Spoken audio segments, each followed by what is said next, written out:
వర్గపోరు తీవ్రమై చీలిక దశకు చేరిన సమాజ్వాదీ పార్టీ భవితవ్యాన్ని నిర్ణయించే కీలక సమావేశం నాటకీయ పరిణామాల మధ్య సాగుతోంది. కుమారుడు అఖిలేష్ యాదవ్, సోదరుడు శివపాల్ యాదవ్ మధ్య తీవ్ర విభేదాల నేపథ్యంలో పార్టీ ఎంపీలు, ఎమ్మెల్యేలు, ఎమ్మెల్సీలతో అధినేత ములాయం సింగ్ భేటీ అయ్యారు.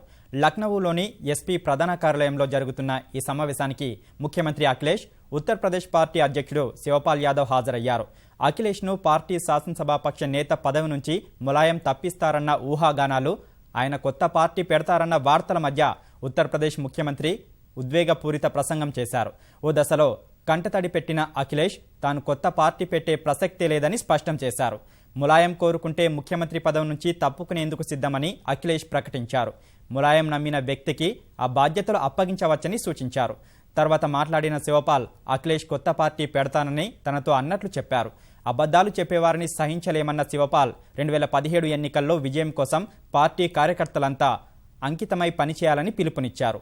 పార్టీలో విభేదాలు రావడం బాధించిందన్న ములాయం అంతర్గత పోరుకు స్వస్తి పలికి బలహీనతలపై పోరాడాలని సూచించారు.